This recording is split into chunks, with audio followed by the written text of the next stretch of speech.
નમસ્કાર દર્શક મિત્રો, ધી રિયલ ડિબેટ પર એવરગ્રીન હિમાંશુભાઈ સાથે અર્થવ્યવસ્થાને લગતી બાબતોની ચર્ચા, એ ચર્ચાને કન્ડક્ટ કરવી, જેમ ફિલહાર્મોનિક ઓર્કેસ્ટ્રા એ દુનિયાનું વિશ્વવિખ્યાત ઓર્કેસ્ટ્રા, પણ એને કન્ડક્ટ કરનાર આપણા ભારતીય મૂળના જુબિન મહેતા, એમ હિમાંશુભાઈ સાથેની ચર્ચાને ઓપ આપવો, એને સાંકળવી, એ ચર્ચામાંથી એમની પાસેથી આપણે નવનીત તારવી લેવું, એ પણ એક મોટી મોજ આપતી બાબત છે. તમને સાંભળવામાં જેટલી મજા આવે છે એટલી જ મજા મને અહીં આવે છે, પણ મારે ટેન્શનમાં બેસવું પડે છે, કારણ કે હું હોટ સીટ પર બેઠો છું. હિમાંશુભાઈ, સ્વાગત છે આપનું રિયલ ડિબેટના અમારા દર્શક મિત્રો તરફથી અને મારા વ્યક્તિગત હેસિયતથી. આજે ચર્ચા કરી છે હિમાંશુભાઈ, અત્યાર સુધી એવું માનતા હતા, અને ટ્રમ્પે પણ એવું કહ્યું હતું વારંવાર, કે હું આટલા મોટા ટેરિફ નાખીશ ભારત ઉપર. એને 25% ટેરિફ નાખ્યું, એ રેસિપ્રોકલ ટેરિફ, એટલે વેપાર બેલેન્સ કરવા માટે, અને બીજું 25% નાખ્યું આપણે રશિયા પાસેથી તેલ ખરીદીએ, ક્રૂડ ઓઇલ ખરીદીએ છીએ તેના માટે. જો કે એના સાચા લાભાર્થી તો ભારતના લોકો કઈ રીતે હતા મને હજુ નથી સમજાયું, પણ એની ચર્ચા આજે નથી કરવી, ફરી કોઈ વખત કરીશું. પણ એ જે ટ્રમ્પની ધારણા હતી કે દુનિયાભરમાં બહાર કામ કરતી કંપનીઓ જ્યાં જ્યાં કામ કરે છે ત્યાં આપણે મોટા ટેરિફ નાખી દઈશું, એટલે ચીનમાંથી, ભારતમાંથી, બીજી જગ્યાએથી દોડીને અમેરિકા ભેગી થઈ જશે, અને અમેરિકામાં મોટી રોજગારી ઊભી થશે, અમેરિકન અર્થવ્યવસ્થાને બહુ વેગ મળશે. આ ધારણા 1 વર્ષ થવા આવ્યું હોય ટ્રમ્પને, જાન્યુઆરીમાં 1 વર્ષ થશે એને ગાદીએ બેઠાને, ત્યારે એવું પુરવાર કરે છે કે he was in a fool's paradise. Trump એ જાંગલાઓના સ્વર્ગમાં રાચતો હતો. જોકે આમ તો એને જાંગલો કહી શકાય એવા જ એના ચેનચાળા અને વર્તન હોય છે, પણ આ એને પુરવાર કર્યું કે આ ટેરિફ નાખવાથી આમ કરી દઈશું, તેમ કરી દઈશું, ને અમેરિકામાં બધાને ટેક્સ માફ કરી દઈશું. ટેક્સ તો માફ નહીં કર્યા, એ તો જવા દઈએ, પણ હેલ્થ સર્વિસીસ ને બધી જે સેવાઓ મળતી તેના ઉપર કાપ આવી ગયો, એટલે ઉલટાનું મોંઘવારી વધી, માલ મોંઘો થયો. પણ ત્યાં ક્રેડિટ કાર્ડ સિસ્ટમ જિંદાબાદ. આપણું કુલ આંતરિક દેવું જીડીપીના 0.8 એટલે 80% છે. અમેરિકાનું જીડીપીના 5 ગણા કરતા વધારે છે, પણ એના ડોલરમાં એટલું વજન છે કે જેટલા છાપે એટલા ડોલર દુનિયામાં સોના બરાબર જતા રહે, કારણ કે દુનિયામાં 60 થી 65% જે ટ્રેડ છે એના સામેની જે બેલેન્સિંગ સિક્યોરિટી અથવા તો રિઝર્વ તરીકે ડોલર વપરાય છે, ડોલર સ્વીકૃત છે. ચીન જેવો દેશ જે દુનિયાની બીજા નંબરની અર્થવ્યવસ્થા છે, અને પરચેસ પ્રાઇસ પેરિટીની દ્રષ્ટિએ અથવા તો પ્રાઇસ પરચેસ પેરિટીની દ્રષ્ટિએ જોઈએ તો દુનિયાની પહેલા નંબરની અર્થવ્યવસ્થા છે. એણે પોતાનું નાણું, આપણે હમણાં રિઝર્વ બેંકના નાયબ ગવર્નર સાહેબને સ્વપ્ન આવ્યું હતું કે ભારતે વિકસિત અર્થવ્યવસ્થા બનવાનું છે 2047માં, એ એમણે નક્કી કરી લીધું કે એમને ક્યાં જવાબ આપવાનો છે, કારણ કે in the long run everybody is dead, that is what is said. તો 2047 કોણે જોઈ છે? દલા તરવાડીને કહો કે રીંગણ 2 લો કે 4, તો લેરે 10-12 કે બીડી, કોના બાપની દિવાળી. ત્યારે આ ટ્રમ્પે જે બધું ધાર્યું તે બધું હખડ દખડ થઈ ગયું. અહીં ભારતમાંથી તત્કાલ તો ત્યાં ફેડના રેટ વધ્યા, ફેડ રિઝર્વ બેંક, એની સેન્ટ્રલ બેંક છે એના રેટ, એટલે એના બોન્ડમાં રોકાણ, બોન્ડ પ્રત્યેનું આકર્ષણ વધ્યું. એટલે અહીંયા જે એફઆઈઆઈ નું રોકાણ હતું એ ત્યાં માઇગ્રેટ થયું, ત્યાં જતું રહ્યું, કારણ કે ડોલરમાં એને રોકાણનો બદલો મળતો હતો અને વધારે વ્યાજ મળતું હતું. એટલે આપણું શેર બજાર ભડામ દઈને નીચે પડ્યું. આપણું શેર બજાર નીચે પડ્યું એટલે હવે મોટા સાહેબોને તો હેરાન થવા દેવાય નહીં. એમની નેટવર્થ, એમનું કુલ મૂલ્ય ઓછું થઈ જાય શું થાય? એટલે આપણા જે યુટીઆઈ છે, એલઆઈસી છે, આવી બધી જે આપણી કોર્પોરેટ સેક્ટર, પબ્લિક સેક્ટર કંપનીઓ છે, એમને સરકારે હુકમ છોડ્યા કે તમે ખરીદવા માંડો. એટલે પાછું શેર બજાર ઉચકાયું અને સ્થિર થયું. વચ્ચેના ગાળામાં જેને રમવું તો એને રમી લીધું. કોણ રમી લીધું એ તો ભગવાન જાણે. જેને માહિતી હશે કે આવું થવાનું છે એને રમી લીધું. અબજો રૂપિયા આમથી આમ થઈ ગયા. આ પરિસ્થિતિમાં હમણાં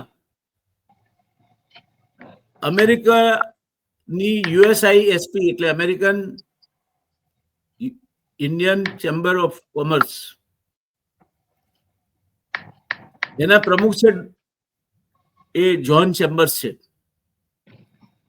એ યુએસઆઈએસપી ફોરમના અધ્યક્ષ ચેમ્બર્સ નવી દિલ્હી પધાર્યા હતા અને એમણે બિલકુલ સ્પષ્ટતાપૂર્વક એવું કહ્યું કે અમેરિકાની કોઈ કંપની ભારતમાંથી ઉચાળા નહીં ભરે. ચેમ્બર્સે એમ પણ કહ્યું કે અમેરિકા સાથેનો ભારતનો તણાવ ટૂંકા ગાળાનો છે. ઉલટાનું અમેરિકન કંપનીઓ ભારતમાં ભવિષ્યમાં ઉત્પાદન વધારવા વિચારણા કરતી થઈ છે. આ કારણસર આઈએમએફ સહિતની એજન્સીઓએ કબૂલ્યું છે કે ભારત એ એક વિકસતી અર્થવ્યવસ્થા છે. મોટી અર્થવ્યવસ્થામાં આજે સૌથી વધુ ઝડપે વિકસી રહેલી અર્થવ્યવસ્થા છે.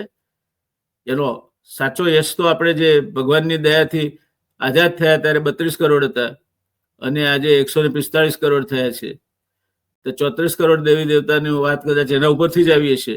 આજે 145 કરોડ દેવી દેવતા થયા છે.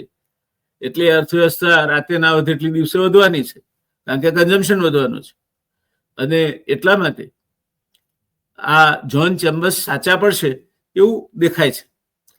અચ્છા, અમેરિકાનો તણાવ ટૂંકા ગાળાનો, કારણ કે ટ્રમ્પની મુદતે હવે 3 વર્ષ જ બાકી રહી છે. એ કરીને કરશે તો શું કરશે? ત્યાં પછી યાવતચંદ્ર દિવાકરો પ્રમુખ બની શકાતું નથી. 2 જ વખત ચૂંટાઈ શકાય છે. 4 વર્ષની 2 ટર્મ માટે ચૂંટાઈ શકાય. હવે એમાં આપણા જે વિચારશીલ લોકો છે નવું લઈ આવ્યા છે કે વચ્ચે એક ટર્મ બ્રેક પડ્યો ને, તો મેં પૂછી જોયું કોઈને કે આમાં શું થાય, તો કે એવું ના હોય. 2 ટર્મ એટલે 2 ટર્મ. બંધારણમાં જોગવાઈ 2 ટર્મની છે. પછી વચ્ચે બ્રેક પડ્યો કે સળંગ 2 ટર્મ એવું લખેલું નથી. એટલે ટ્રમ્પ મોડા વહેલા વિદાય થશે ને, વિદાય નહીં થાય તો પણ આ મિડ ટર્મ ઇલેક્શન આવશે ને, એ જેમ ન્યુયોર્કમાં મેયર તરીકે ભારતીય ઓરિજિનનો આપણો જુવાનડો ચૂંટાઈ આવ્યો, એમ મિડ ટર્મ ઇલેક્શનમાં ટ્રમ્પની party, Republican party, the great old party સામે, માગાનો જીઓપી સામે અસ્ત થશે. એ મેજોરિટી થઈ જશે અને એટલે પ્રમુખની સત્તા ઉપર મોટો કાપ આવશે. અને ટ્રમ્પ જે અત્યારે એક્ઝિક્યુટિવ ઓર્ડરો બહાર પાડે છે લેફ્ટ, રાઇટ એન્ડ સેન્ટર, એના છેલ્લા 7 અઠવાડિયા જેટલો સમય શટડાઉનનો ગયો, એને સમજાવી દીધું કે વિરોધ પક્ષ તમારી હવા કાઢી નાખી શકે એમ છે. અને ત્યાં લોકશાહી રીતે જ ચાલે છે.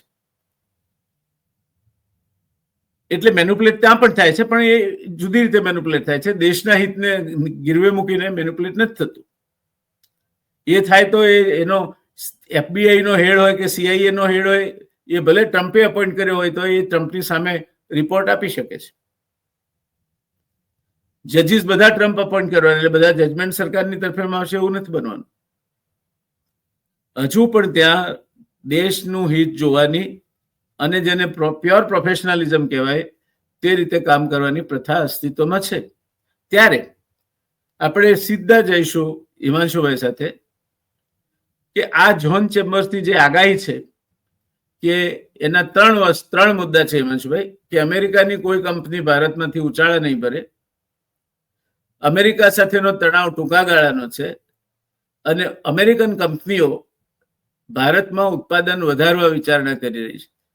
આ 3 મુદ્દે આપને શું કહેવું છે?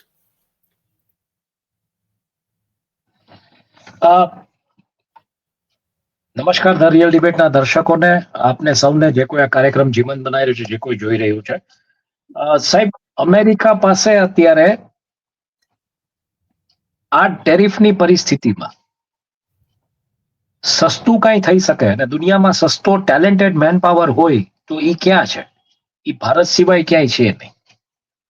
અને તમને ખ્યાલ હશે કે 1993ની ઉદારીકરણની જે નીતિઓ સ્વર્ગીય ડોક્ટર મનમોહન સિંઘે જયારે એનાઉન્સ કરી હતી, ત્યારે સૌ પ્રથમ પ્લાન્ટ જે હતો જનરલ મોટર્સનો, જો ઇન્ડિયામાં ભારતમાં સૌથી પહેલો જો પ્લાન્ટ પડ્યો હોય તો એ હાલોલમાં ગુજરાત ખાતે પડ્યો હતો.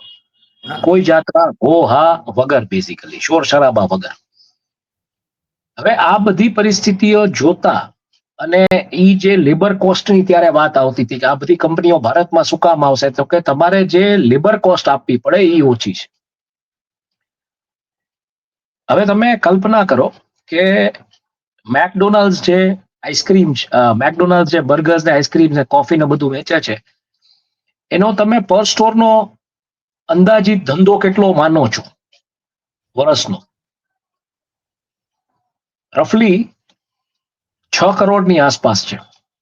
60 મિલિયન, એટલે કન્ઝર્વેટિવલી 61, 63 છે, પણ હું 60 ઉપર જાઉં છું કે 6 કરોડની આસપાસનો એનો કોઈ પણ એક સ્ટોરનો ધંધો છે. 700 સ્ટોર્સ છે આજે મેકડોનાલ્ડ્સના ભારતમાં. કેટલા કરોડના બર્ગર્સ વેચાય છે તમે કલ્પના કરો.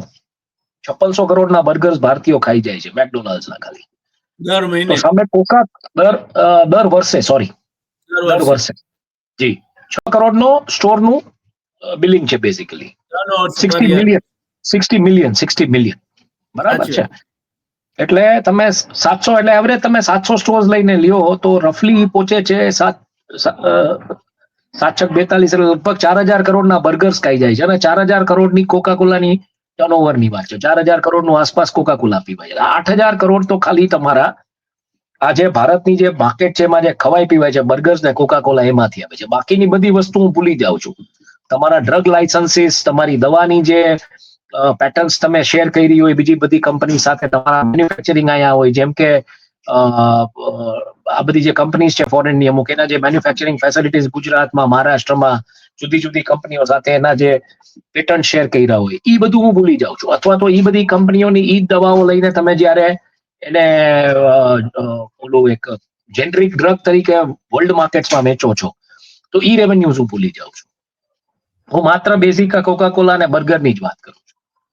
તો શું અમેરિકાને આ પરિસ્થિતિમાં ઉચાળા ભરવા ભારતમાંથી પોસાય? કારણ કે એક એસ્ટાબ્લિશ માર્કેટ છે તમારી પાસે અને આ એવું માર્કેટ છે કે અહીંયા તમે, જી હું આપને સપોર્ટ કરવા માંગતો હતો. હું લઈ જવા માંગતો હતો 1977ના વર્ષમાં, જી જી જ્યારે જોર્જ ફર્નાન્ડિસ ઇન્ડસ્ટ્રીઝ મિનિસ્ટર હતા, જનતા પાર્ટીની સરકાર હતી, મોરારજીભાઈ દેસાઈ વડાપ્રધાન હતા, ત્યારે એવો કાયદો લાવ્યા હતા કે કોઈ પણ વિદેશી કંપનીએ એની ઇક્વિટી ઘટાડીને 40% નીચે લઈ જવી પડે. અને ત્યારે આ બધા દેશ છોડી ગયેલા કે આ રીતે તો રેગ્યુલેટેડ માર્કેટમાં રહેવાય નહીં ને. જેવું ઉદારીકરણ જાહેર થયું એટલે કોકા કોલા આવી, મેકડોનાલ્ડે આવ્યું અને સાથે જાત જાતની પેપ્સી ને બધાને લેતા આવ્યા કે ચલો ચલો ચલો ચલો ચલો ઇન્ડિયા ચલના, ઇન્ડિયા ચલના, ઇન્ડિયા ચલના. અને સાહેબ આ બધું કરવા છતાંય ભારતીયોને ગૌરવ થાય એવી એક વાત છે કે કોકા કોલા જેવી બહુરાષ્ટ્રીય કંપનીની બ્રાન્ડ પણ આજની તારીખમાં ભારતમાં એ 1977 વખતે અસ્તિત્વમાં આવેલ થમ્સઅપ છે. બિલકુલ બ્રાન્ડ લીધું એ ગ્રુપની, પાર્લેની થમ્સઅપ. હા, પાર્લેની થમ્સઅપ. બીજા નંબરમાં કે તમે આઈડિયલી આ બધું જોવા જાવ તો આ એક એવું માર્કેટ, હું F&B ની જ વાત કરું છું, બાકીના એરિયાઝની હું વાત નથી કરતો. ઓટોમોબાઈલ્સ ને આ બધું તમે ગણો તો જુદું છે, પણ F&B માં, ફૂડ એન્ડ બેવરેજીસમાં જો તમે જુઓ તો તમારી કોમ્પિટિશન છે સસ્તામાં સસ્તા મળતા વડાપાવ કે ભજીયા કે બ્રેડ પકોડાની સામે સીધી આ પ્રકારની પ્રીમિયમ બ્રાન્ડ, અને એમાં ધંધો થાય છે. તો એ ધંધો એ જાતો કરશે, પહેલો પ્રશ્ન એ છે. બીજું કે બહુ ઓછા લોકોને ખબર હશે પણ પેલું સબવે જે છે એ વલ્લભ વિદ્યાનગર આણંદમાં આવ્યું.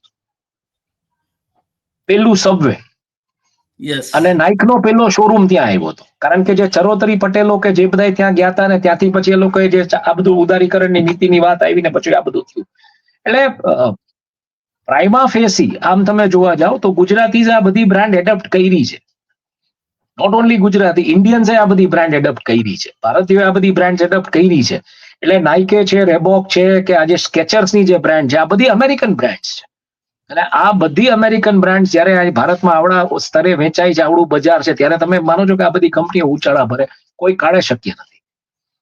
અનલેસ એન્ડ અનટિલ એની સામે ટક્કરમાં ઇન્ડિયન બ્રાન્ડ્સ એવી આવે જ્યારે માર્કેટમાં, ઈ લેવલનું જેને કહી શકો કે એનું ફિનિશ હોય, આખી પ્રોડક્ટ એવી સરસ હોય, તો એ ચોક્કસ એમાં અસર થવાની છે. પણ હજી સુધી દુનિયામાં જ્યાં જ્યાં આ બધા ગયા છે, ત્યાં આ લોકોની સામે ટકવું, કે આની જે ક્વોલિટીના સ્ટાન્ડર્ડ્સ છે, આના જે પેરામીટર્સ છે, આના જે બેન્ચમાર્ક છે, એની સામે ટકી શકે એવી ત્યાંની કોઈ લોકલ બ્રાન્ડ્સ પણ નથી હોતી. અને એટલે જ મલ્ટીનેશનલ કંપનીઝનું જે ફ્રેન્ચાઇઝિંગનું જે મોડલ છે, એ ફ્રેન્ચાઇઝિંગના મોડલમાંથી જે લોકો રેવન્યુ લઈ આવે છે. અને એને કારણે જે વાત જોન ચેમ્બર્સે કરી છે, જોન ચેમ્બર્સ બેઝિકલી સિસ્કો કંપનીના માલિક છે. એટલે એ સમજી શકે છે, એની પાસે એક ટેકનોલોજી ડ્રીવન બેકએન્ડ ડેટા પણ હોય. એટલે એ રીતના વાત કરે છે કે ભાઈ આ શક્ય નથી, તમે આ માર્કેટમાંથી નીકળો.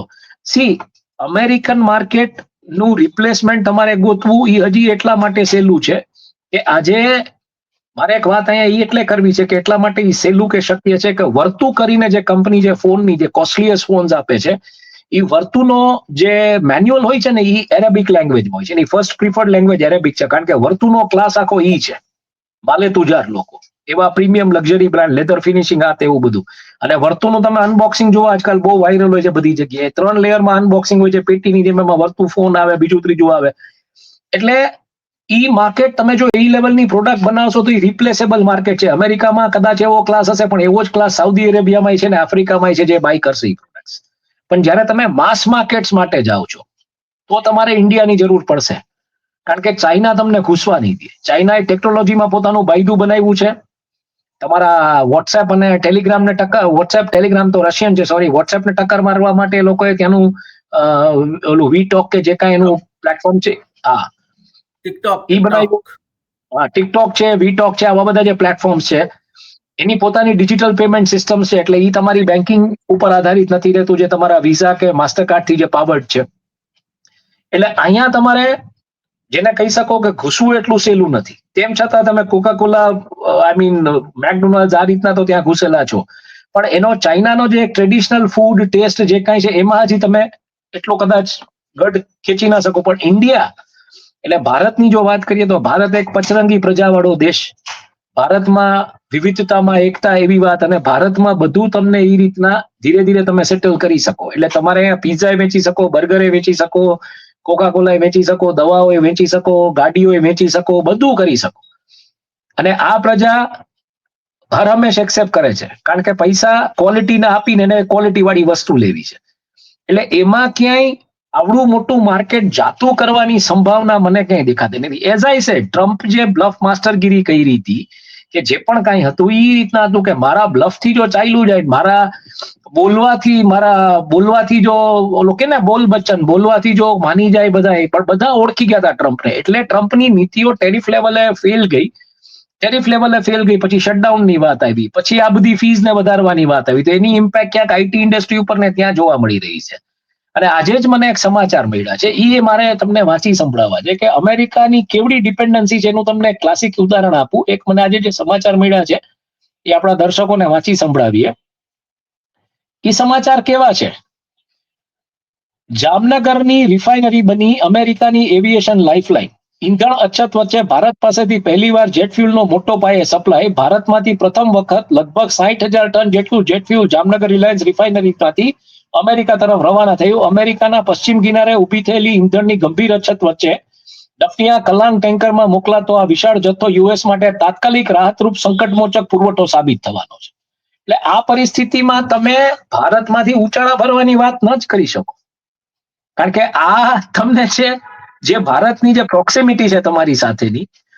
એટલે પ્રોબ્લેમ જે છે ને એ આ જ છે કે એક તરફ તમે ડિપ્લોમેટિક લેવલે જે કર્યું છે એમાં ક્યાં પ્રોબ્લેમ પડ્યો કે ટ્રમ્પની વાતો આવી ગઈ. ટ્રમ્પ ને જો ચાઇના સાથે ટેરિફ વોર કે ટ્રેડ વોરની વાત હતી તો India was a natural partner. એ બહુ એક ચોક્કસ વાત આવતી હતી.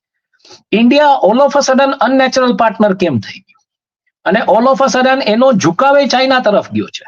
પણ ચાઇનામાં ઘર કરવું એટલું સહેલું નથી. એટલે ભારતમાંથી ઉચાળા ભરવા, હા હું એવું માનું છું કે ભારતમાંથી ઉચાળા ભરવાને બદલે ભારતમાં એ લોકોએ પ્રેઝન્સ એટલે વધારવી પડશે, ખાસ કરીને જ્યારે બધું ટેક ડ્રીવન થઈ રહ્યું છે, ટેકનોલોજી ડ્રીવન થઈ રહ્યું છે. ભલે તમારા સર્વર્સ ને બધું જ્યાં ત્યાં રાખતા હોય, એટલે જ હવે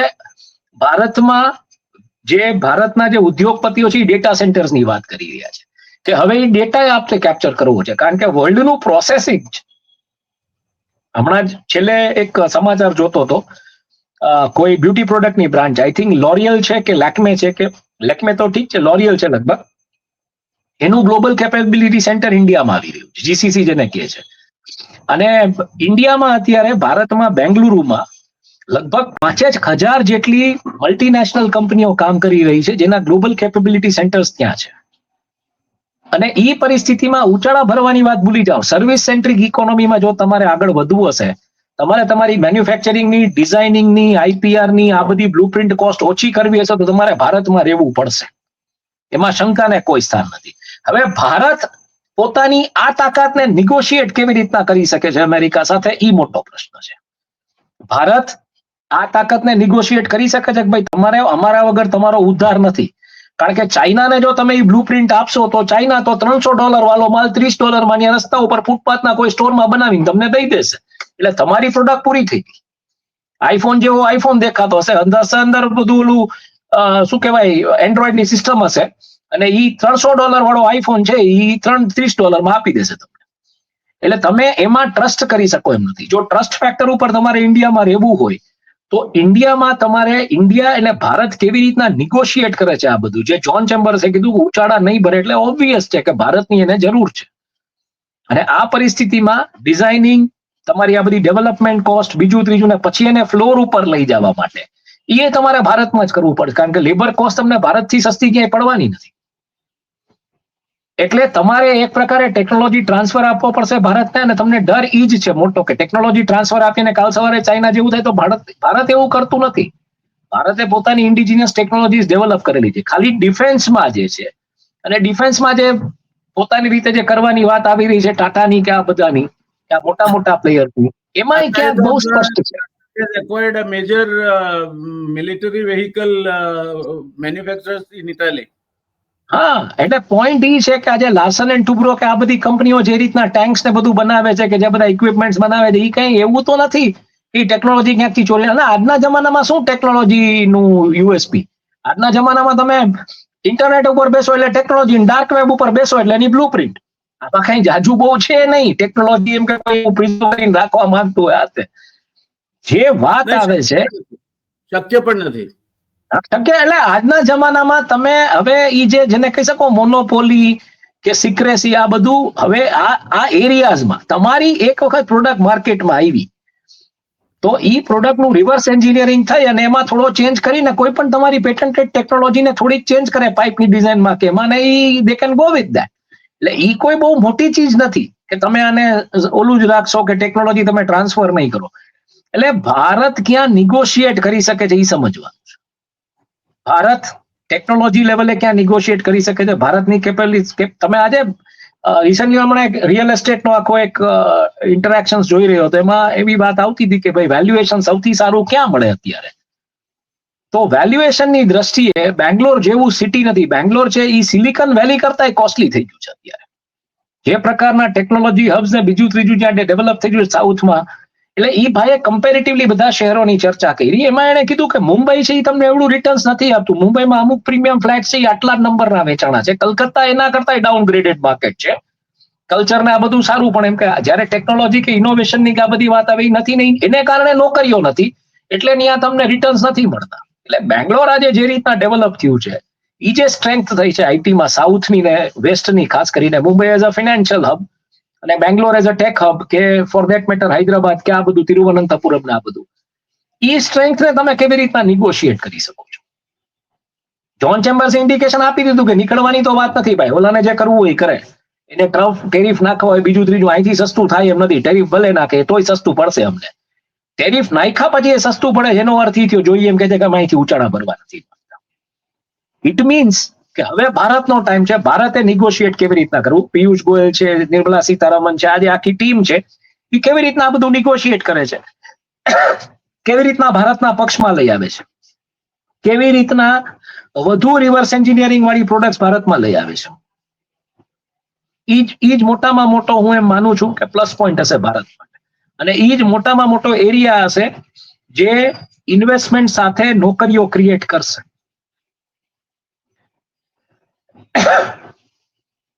એનો અર્થ એ થયો દર્શક મિત્રો કે બે જ વસ્તુઓ આ થતું રોકી શકે. એક નેચરલ કેલામિટી, મોટો ધરતીકંપ થાય, પૂર આવે અને વાવાઝોડાને એ નો કારણે વિનાશ થાય, અને બીજું વોર. આ બે સિવાય ત્રીજું કોઈ પરિબળ ભારતની આવતીકાલને આગળ વધતા અટકાવી શકે તેમ નથી. હવે વોર જો હવે થશે, ત્રીજું વર્લ્ડ વોર, તો પછી ચોથું નહીં થાય ક્યારેય, કારણ કે લડવા માટે કોઈ પાછળ રહેશે જ નહીં. એટલે એ થવાની શક્યતાઓ ઉપર બહુ મોટી મર્યાદાઓ હું મૂકું છું. એટલે મને તમારું વાક્ય પાછું યાદ આવે છે કે જો ચોથું વિશ્વયુદ્ધ થયું તો એ પાણી માટે થશે ને પથ્થરોથી થશે. હા, બિલકુલ, યુ આર રાઈટ. એટલે આપણી આવતીકાલ બાબતમાં જે કોઈને શંકા હોય, આપણે મુશ્કેલીઓ છે, સ્વીકારવી જોઈએ આપણે. હું એવું કઈ નથી કહેતો કે આપણે બધા એકદમ આપણી પાસે અલ્લાદીનનો જાદુ ચિરાગ આવી ગયો છે અને બધા લઈને ઘસવા માંડીશું એટલે બધા દેશમાં સમૃદ્ધિ. ના, કૃષિના મોરચે પ્રશ્નો છે, ગ્રામ વિકાસના મોરચે પ્રશ્નો છે, આંતરમાળખાકીય સવલતોના મોરચે પ્રશ્નો છે, સંપત્તિનું કેન્દ્રીકરણ થઈ રહ્યું છે અમુક ઘણા ગાંઠે હાથોમાં, એ મોરચે પ્રશ્નો છે. પ્રશ્નો આપણા વસ્તી વધારાના પણ છે, અને પ્રશ્નો આંતરમાળખાકીય સવલતો પર આવનાર ભારણના પાણી, ઉર્જા અને બાકીની જે ચીજવસ્તુઓ છે, અનાજ ને બધાના, એની સુરક્ષાના પણ છે. પણ ભારત આ બધાને પાર કરી જશે. ભારત બે વસ્તુમાં જ અટકે.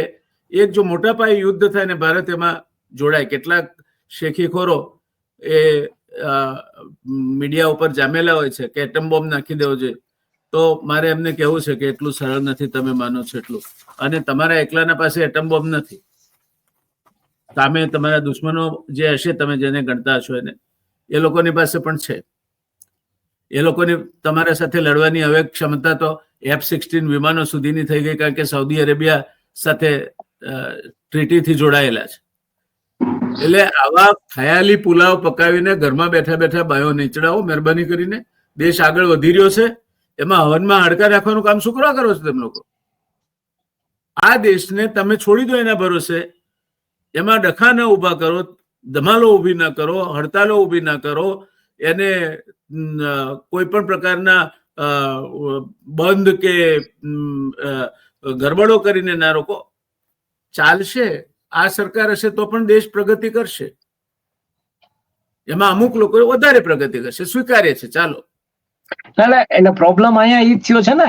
પ્રોબ્લેમ અહીંયા શું થયો છે? પ્રોબ્લેમ અહીંયા એક લેબોરેટરી ને પ્રયોગશાળાની જેમ જ આખી વસ્તીને ઓલામાં લેવામાં આવી છે અને જાગતા લોકો સાથે પ્રયોગ થયો છે. અલ્ટિમેટલી હું એવું માનું છું, એઝ અ બિઝનેસ જર્નલિસ્ટ, હું ખોટો હોઉં, મોટા ભાગે આપણે ભગવાનને પ્રાર્થના કરીએ છીએ કે આપણે ખોટા પડીએ, પણ આપણે સાચા પડતા જઈએ છીએ. હું એવું માનું છું કે જેમ ઔરંગઝેબ ફિલ્મમાં જે ડાયલોગ છે, જે ઋષિ કપૂર એના સનને કહે છે કે આને વાલે દિનો में इस देश को सिर्फ दो ही ताकतें चलाएगी, एक कॉर्पोरेट और पॉलिटिक्स.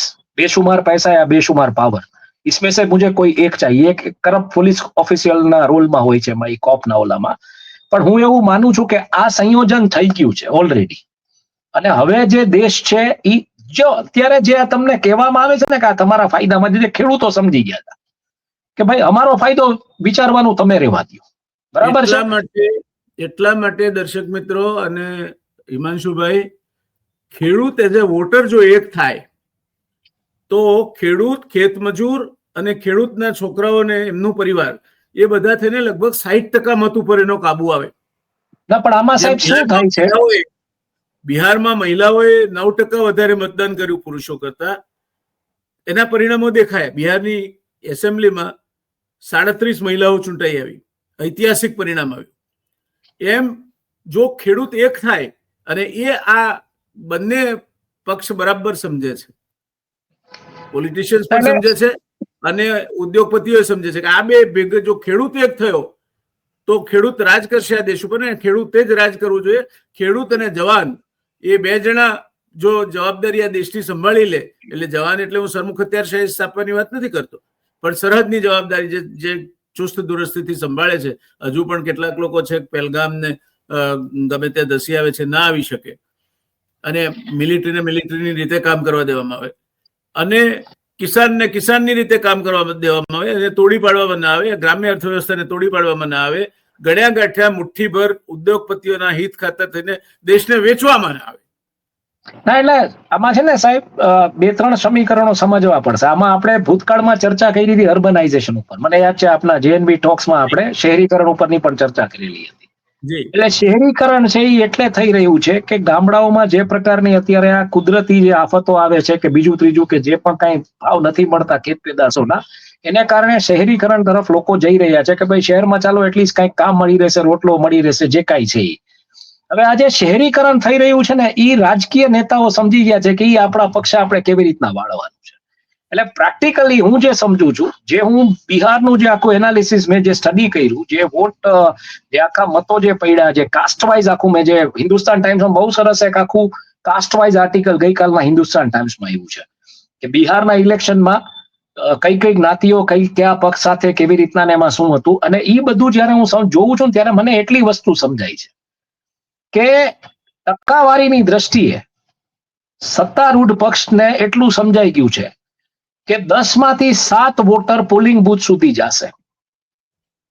એ 7 વોટમાંથી 3 વોટ મારે જોઈએ છે, બાકીના 4 ડિસ્ટ્રીબ્યુટેડ છે, અને ઈ 4 એવા વેચાયેલા છે કે ઈ 4 કોઈ દિવસ એક નહીં થાય. એટલે સત્તા પક્ષ હંમેશા એવા ઓલામાં ગણિતમાં જ રહેશે કે ઈ 3માંથી 2 વોટ નો થવા જોઈએ. જયારે ઈ 2 વોટ થશે ત્યારે સામે 1 વોટ ક્યાંક શિફ્ટ થશે ને ઈ બીજા 2 વોટ વાળા હશે, ઈ નિગોશિએટિંગમાં આવશે, એટલે પાવર શેરિંગ થશે.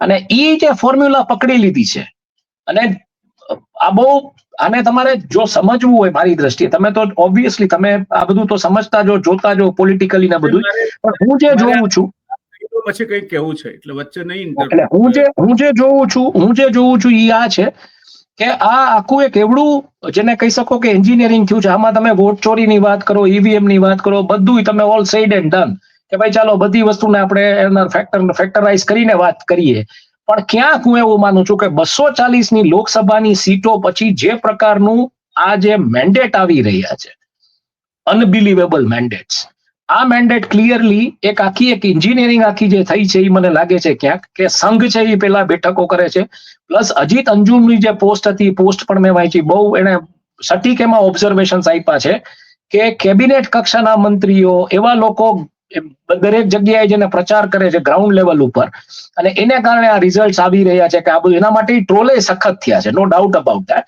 પણ પોઈન્ટ ઈ છે કે આજે 3 વોટ્સની જે ફોર્મ્યુલા છે ને, 7માંથી 3 વોટની ફોર્મ્યુલા, ઈ ફોર્મ્યુલાનો તોડ જ્યાં સુધી કોઈ રાજકીય પક્ષ પાસે કે એવડા ફોલોવર્સ નહીં આવે ત્યાં સુધી મને લાગે છે કે ઈ પરિવર્તન લઈ આવવું, અને એમાં શહેરી મતદાતાઓ ઈ બહુ મોટો ફેક્ટર છે મારી દ્રષ્ટિએ.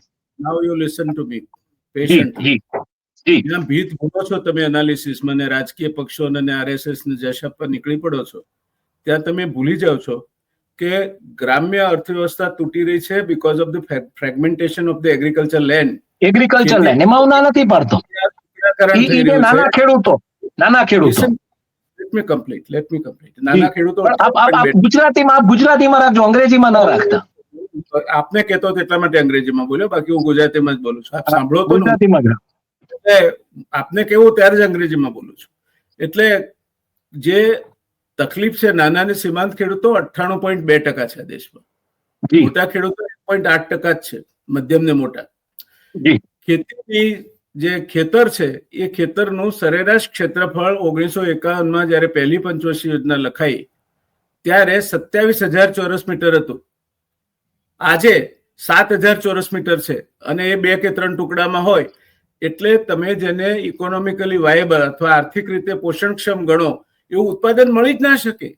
તમે એને ગમે તેટલી લઘુત્તમ પોષણના ભાવ આપશો, સ્વામિનાથન સમિતિની બધી જ ભલામણો સ્વીકારી લો ને અમલ કરો, તો પણ અત્યારે હવે એ નિષ્ફળ જશે, કારણ કે પરિસ્થિતિ ખૂબ જ ખરાબ રીતે બદલાઈ ગઈ છે. ને તમારા પાસેની પહેલી તમારી પ્રાથમિકતા એ હોવી જોઈએ કે જે ખેતીની જમીનોનું ટુકડાકરણ થયું છે અને એમાંથી 45% જમીનો શેઢા, ગાડાવાટ, અપ્રોચ રોડ, ટ્રાન્સમિશન લાઇન્સ એમાં બગડી છે, એને કઈ રીતે આ બધું કાઢીને એક કરવી અને એને તમે ડ્રોનથી સર્વે કરીને ખાલી પિલર્સ નાખીને એની બાઉન્ડ્રી ડિફાઇન કરી અને કન્સોલિડેટ કરી શકો, કઈ રીતે સહકારી ખેતીને ઉત્તેજન આપી શકો, એ બધું જો કરશો તો આપણા ખેડૂતમાં આજે પણ તાકાત છે કે 45 કરોડ ટન અનાજના બદલે 100 કરોડ ટન અનાજ તમે પેદા કરી શકશો વિધાઉટ એની કોઈ મોટા કોઈ સંશોધનો કર્યા વગર.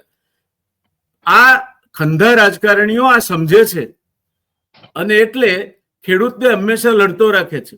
ક્યાં કે કિસાન સંઘના નામે લડે છે, જે અત્યારે બિલકુલ શાંત થઈને બેસી ગયો છે કારણ કે એમના સગાવાલા અત્યારે સત્તામાં છે.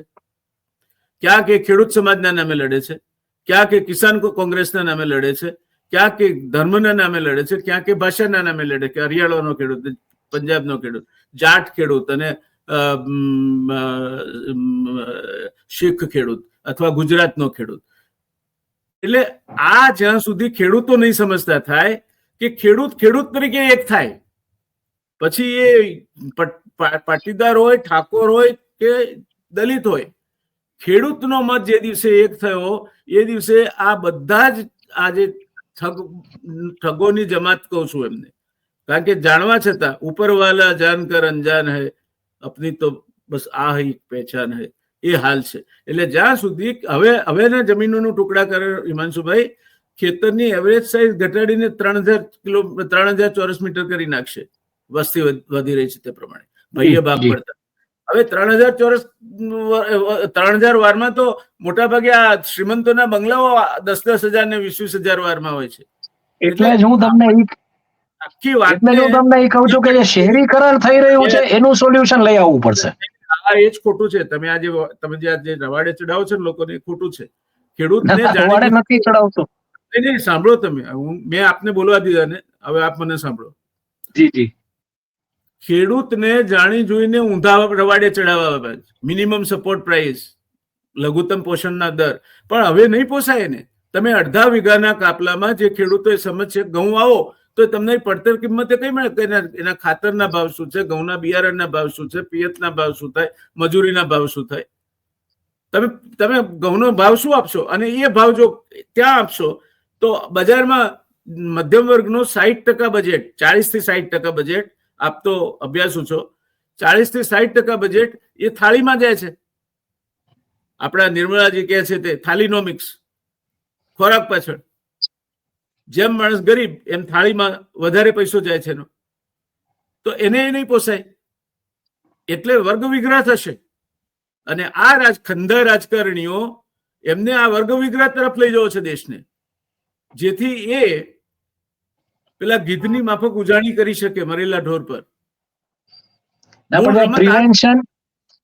એટલે prevention is better than cure ને. એટલે એને તમારી શહેરીકરણની પ્રક્રિયાને રોકવા માટે તમારી શહેરીકરણની પ્રક્રિયાને રોકવાનો પ્રયાસ કરવો જોઈએ. સાંભળો તો ખરા, મેં તમને વચ્ચે અટકાવ્યા નહીં, અટકાવ્યા. શહેરીકરણની પ્રક્રિયાને રોકવા શું અમદાવાદની આજુબાજુ વાડ કરશો? એ ઇકોનોમિક નેસેસિટી છે, આર્થિક જરૂરિયાત છે, થશે. પણ એ કોણ સમજશે? ખેડૂત સમજશે. જ્યાં સુધી ખેડૂત રાજ કરવા નહીં બેસે આ દેશમાં, ત્યાં સુધી આ દેશનું ક્યારેય ભલું નહીં થાય, ક્યારે પણ ભલું નહીં થાય. અને આ બધા ખેડૂતોના મતો વિભાજિત કરી અને પોતાની રમત રમી રહ્યા છે. શહેરોમાં જમીનોમાં લોકોને રસ છે. મોટા મોટા ઉદ્યોગપતિઓ, મોટા મોટા બિલ્ડરો, મોટા મોટા સ્થાપિત હિતો એ જમીનો લઈને બેઠા છે. હવે હમણાં એમની નજર છે કે કેવી કોમનવેલ્થ ગેમ નક્કી થાય, એ પહેલા તો જમીનો લઈને બેસી ગયા છે, પછી ઓલિમ્પિકનો વારો આવશે.